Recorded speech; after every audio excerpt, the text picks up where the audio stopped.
আসসালামু আলাইকুম রহমতুল্লাহ। প্রিয় দর্শক, সবাই কেমন আছেন? আশা করি আল্লাহর রহমতে অনেক ভালো আছেন। তো আজকে আপনাদের সামনে একটা গুরুত্বপূর্ণ ভিডিও নিয়ে উপস্থিত হয়েছি। আশা করি এই ভিডিওটার মাধ্যমে আপনারা অনেক কিছু জানতে পারবেন। তো আজকের ভিডিওর মূল উদ্দেশ্য হচ্ছে জানাজার নামাজ কিভাবে করতে হয় এবং জানাজা একজন ব্যক্তি মারা গেলে তার কি কি করণীয় এবং আমাদের কি কি করণীয় এবং কি কি বর্জনীয়। প্রথম শুরু করতেছি, তো সকলে ভিডিওটা শেয়ার করবেন।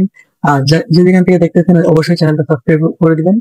তো যে যেখান থেকে দেখতেছেন অবশ্যই চ্যানেলটা সাবস্ক্রাইব করে দিবেন। আশা করি এরকম ইসলামিক সুন্দর সুন্দর ভিডিও আমি আপনাদের সামনে উপস্থাপনা করার চেষ্টা করবো। তো সর্বপ্রথম কাজ হচ্ছে, যে ব্যক্তি ইন্তেকাল করেছে সে ব্যক্তির দেহটাকে সর্বপ্রথম সে ব্যক্তি সেই পরিবারের লাশটাকে তাড়াতাড়ি ঘর থেকে বের করে তাকে সুন্দরভাবে রাখা, তাকে তাড়াতাড়ি গোসল করে যথাসম্ভব তাকে পরিষ্কার করে রাখা। এরপর হচ্ছে, যে ব্যক্তি ইন্তেকাল করেছে ওই ব্যক্তির নামে দোয়া করা। যেমন সে ব্যক্তি মৃত্যুবরণ করেছে তার নামে পড়া যে ইন্না লিল্লাহি ওয়া ইন্না ইলাইহি রাজিউন, অথবা কাছে বসে দোয়া করা।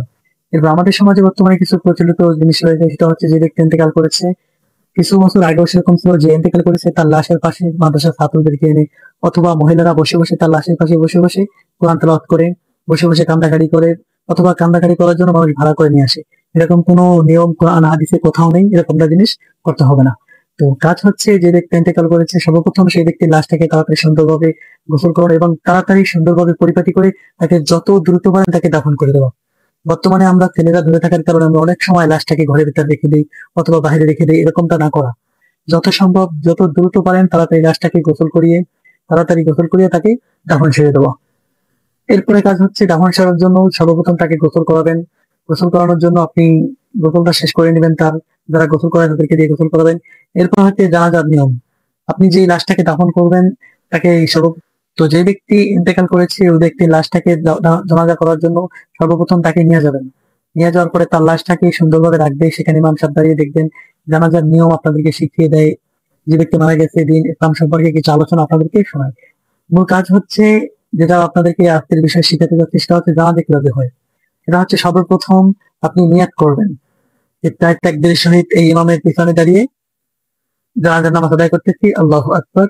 ফরজে কিফায়া চার তাকবীরের সহিত ইমামের পিছনে দাঁড়িয়ে জানাজার নামাজ আদায় করতেছি, আল্লাহু আকবার বলে আপনি হাত বাঁধতে পারেন। তো চার তাকবীরের সহিত যেহেতু বলেছি, প্রথম তাকবীর বলে আপনি হাত বাঁধবেন।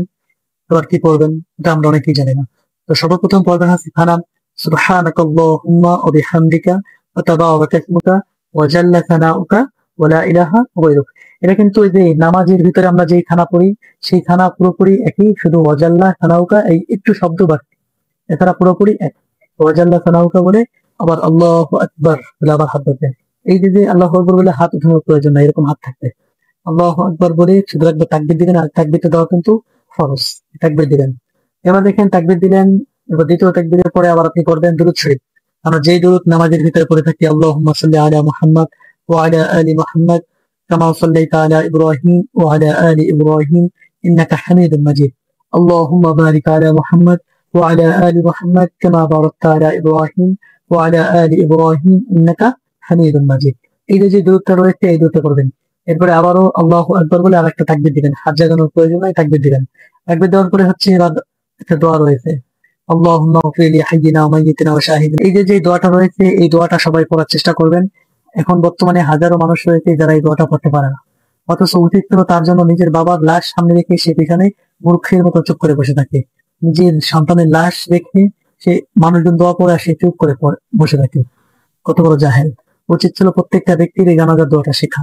এবার আপনি এই দোয়াটা পড়বেন, আল্লাহুম্মা ইগফির লি হাইয়িনা ওয়া মাইয়িতিনা। এই যে দোয়াটা রয়েছে এই দোয়াটা আপনারা পড়বেন। আর যারা দোয়াটা পারেন না, আপনারা এই এরকম আল্লাহু আকবার বলার পরে আপনারা সবার জন্য দোয়া করবেন। বড় ছোট মুসলিম যারা ইন্তেকাল করেছে তাদের জন্য, যারা জীবিত আছে তাদের জন্য, যারা অসুস্থ আছে তাদের জন্য, সবার জন্য আপনি মনে মনে দোয়া করবেন। দোয়া করার পরে চতুর্থ তাকবীরে যখন ইমাম সাহেব আবার আল্লাহু আকবার বলবে, আপনি আবার আল্লাহু আকবার বলার পরে আসসালামু আলাইকুম ওয়া রাহমাতুল্লাহ বলে আপনি সালাম ফিরাবেন। আবার আসসালামু আলাইকুম ওয়া রাহমাতুল্লাহ বলে সালাম ফিরাবেন। এই যে সালাম ফিরানো হয়ে গেল, এরপরে আমাদের সমাজে বর্তমানে একটা রয়েছে যে লাশটাকে নিয়ে ওখানে অনেকক্ষণ দাঁড়িয়ে থেকে অনেক মানুষ যে লাশটাকে দেখায়। এই কাজটা আপনারা ভুলেও করবেন না। জানাজা শেষ সাথে সাথে লাশটাকে আপনারা কবরের স্থানে নিয়ে যাবেন, সেখানে নিয়ে লাশটাকে সাথে সাথে দাফন করে দিবেন। দাফন করে দিয়ে ওখানে তাদের দোয়া করবেন, দোয়া না করতে পারে তারা সেখান থেকে চলে আসবেন। এটা হচ্ছে নামাজ নিয়ম। তো ভিডিওটা আপনাদের কাছে কেমন লেগেছে অবশ্যই জানাবেন, আর যে যেখান থেকে ভিডিওটা দেখতেছেন অবশ্যই ভিডিওটা শেয়ার করে দিবেন। আশা করি অনেক মানুষের অনেক উপকারে আসবে।